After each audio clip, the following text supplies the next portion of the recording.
Hello again. This is Judy Julin. I'm so thrilled to be with a good friend, someone that I met through Children's Health Defense California chapter. And she's a true health freedom activist, warrior mom from San Diego, California, Beverly Raimondo. Hi, Bev. Hi, Judy. So great to be talking with you today. Oh my goodness. Thank you for taking the time. I wanted to jump right into this because it's such, you've got so much information to share. You're really out there on the front lines. You are not only an incredible graphic designer, but you're so knowledgeable from a parent standpoint, what's going on in the schools, what we can do, how to make relationships with your school board, the board of supervisors. You've actually done it. So give us a little background on yourself and what made you so interested in this for your daughter, beautiful Jasmine. Yes, of course, being a mother is a huge drive, and being a woman, and just to be protecting the earth. So when I was a young girl, I was very involved with. I loved the nature. I loved anything that would protect nature. And when I saw different environmental issues that were coming in from more of an industrial, non-natural, I took notice to that, and I started to become an activist as a young girl. And if it was writing letters against to corporations, again, I went out there and educated the public, or I wrote letters. So I was very much had that activism in me since I was young. And so then, as I progressed and got older, I was more and more aware of the other environmental issues that were coming into our world. And how I got connected with Children's Health Defense is because they were looking at this in a more holistic way and looking at all the environmental issues that are creating immunity issues with our children and disease. So what happened is that in the 90s was uptake in autism, and that was very prominent, and it also correlated with the new vaccine schedule that children were getting more and more vaccines. So I saw the correlation, and also, again, this came after the 1986 Act, which made vaccine manufacturers not liable for any vaccine injuries. So right there, I saw, okay, they're introducing their product, they're not liable, and our kids are getting sick. So it was a red flag for me. And that was 2015, when California, the first state to introduce bills that would mandate these vaccines to get into school. And SB 277 came about. And I, along with a lot of other mothers that were alarmed about this, got together, all different types of parents, different backgrounds. And that's what I loved about it, that we were all just fighting for the kids to make sure that that we as parents could have the choice for our children as far as what they put in their body, what medical procedure they would have, and that we would be able to have the rights of an education. Also, the issues that we've been working on is the bills that are being introduced, and the vaccines and the mandates with COVID, and how COVID has really pushed for a lot of these measures to take away our rights. So as far as the bills, over the last year, I got involved for the first time with the bills in our state, which was in the Senate and the Assembly. And so what we did as parents is we tried to meet with our assembly person, learn who our assembly person is, and get involved with our community. And so we would meet, we tried to get town halls and to try to express our needs, because what we found is that most people don't know about these bills. They don't know what's happening, and they don't know how to get involved. And they don't know that just a little bit of your time makes a big difference. So I saw, just going to meet a person, making that relationship, they saw that we were out there and fighting for our rights. And so we are up against industry a lot of times. They're being lobbied and lobbied by industry. So, but when they see that they're supposed to represent the constituents, rally some constituents together, they have to listen, and they see where we stand and what we need to have done. They don't know much. That's the other thing. They don't know where the people are landing, because they're not really involved with the public as much as you think, even though we're the ones who vote them in and we're the ones who pay for their salary.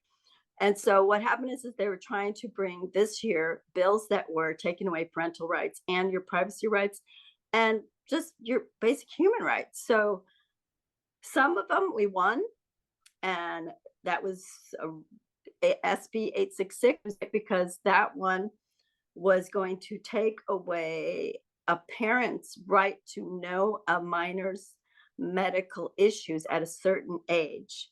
I think it was up to 17. So you wouldn't know your child's medical issues. The school could hide it, the doctor could hide it. So we got rid of that, thank God. And then with a good coalition of people and different groups, such as the Freedom Angels we worked with, and with PERC Group. And these are other groups that you could look into that are about looking at bills and how to be on top of what's happening with them. So the other big issue that I was working on was also with the vaccine clinic. So as a mom, I was appalled, or shockingly appalled, knowing that when they introduced the COVID vaccine, that it was still EUA, emergency use authorization only, which by definition means experimental. No vaccines had ever come out that quickly and on such a broad scale. Most vaccines take 10 years to get to get the data that they need. They're safe and effective. These did not have any data, long-term data, human studies. Again, it doesn't have any liability, and it was being pushed out through the media that they were safe and effective. So when I heard that there was vaccine clinics popping up on school grounds that we pay for education, not for experimental medical procedures, I thought, how do we get in touch with these parents to inform them that these are not safe and that you shouldn't have to do a medical procedure to get into school and to have an education, especially one that's experimental. So basically what I did was rallied a lot of parents to try to get together and to go to these vaccine clinics to be a thorn in their side so that they would see we're not going to stand for this. We were out there either with signs or we were passing information. We had information cards with 10 things that a parent really needs to know to empower themselves and to fight back. I was like, how do I find parents? I thought, okay, they drop kids off and they pick kids up. So I went when it was drop off. I went up to every car that was waiting for the parents and dropped the flyer in their car. And whatever way I could get the information to start to grow, because it was not coming through the schools and it wasn't coming through the media. And parents really needed to know. So the vaccine clinics did slowly go away a bit here in San Diego. That's the community that I work in, but they still are appointments on school grounds. And that's another, thing that we really have to work with to try to change, because this is it's just not something that we want on educational grounds. We do not want to create this medical world. That's separate, that's privately, that's for our own doctor that we choose, or however way we decide to heal our child. And so one of the things that I wanted to really express to you is when I was going to these high schools that had vaccine clinics, the teens, there's a lot of peer pressure, there's a lot of transition, there's a lot of, they're just going through that age of hormones, and there's a lot of influences and not knowing what to do. And when these vaccine clinics would come in and act like this is the right thing to do and you should do this, and it's very promoted by these big industries, pharmaceutical and hospitals, they kind of lost, they're being pushed to lose their innate empowerment. And so when I would talk to the teens, and especially the boys, I saw this, and I would tell them, you know that you are strong, and you know that you are incredibly strong from inside, and that you do not need to hook up to anything externally. They would stand up straighter, that you would just see pride. It was just, it was everything they wanted to hear. It wasn't that you need to hook up to pharma. You don't have the ability, that you could be harmed, that you should live in fear. It was, I'm strong. And that's the age where they really needed it. So when you talk about your frequency education, that was a frequency. That was a energy that was given to them that I believe gives the empowerment that they need.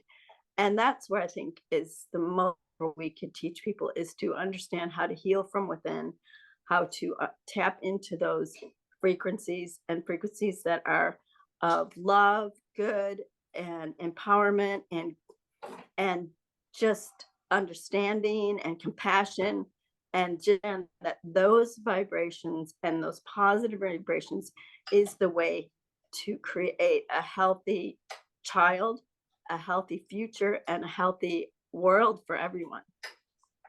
Beverly, that was so beautiful, so succinct. You're such a powerhouse mama bear warrior mom. I love you. I admire you.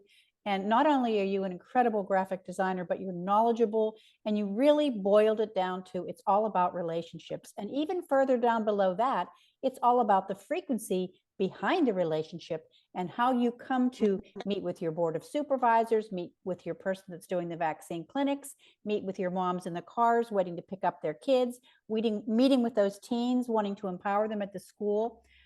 I thank you so much for what you do and who you bring with you each day in your own frequency to your work, your home, and I've seen you with your daughter and with other moms in an activist situation. So if someone wanted to reach out, would you suggest that they go to Children's Health Defense California Chapter Resources page?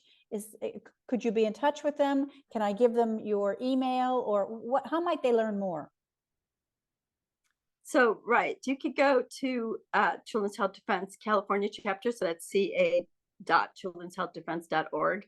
And that we have some great resource pages that are really could help in so many ways with a lot of the mandates on the college level, on the elementary school level, on the high school level, employee work mandates, fighting those, and just a lot of resources. And that, I think, would be the best way. Of course, Children's Health Defense National also has such great news with CHD TV to keep educated. But our state being kind of on the forefront of some of these laws they're trying to push through that are taking away our rights, California chapter, we're really on it, and we really, really want to help our state. So if you're here in California, really want to maybe think about donating to help with some of our lawsuits to fight these issues. Yeah, and our greatest weapon against this medical tyranny, this health freedom, unlawful mandates and injustices is the court system. So we do want to showcase Children's Health Defense California chapter. They're doing great work. You can donate. I have the QR code for the newsletter and for our social media, and you can go to that same website, ca.childrenshealthdefense.org, to donate to our legal team. Thank you, Beverly. You're a light in shining armor, and I look forward to seeing you again soon. Thank you so much, Judy. You're welcome.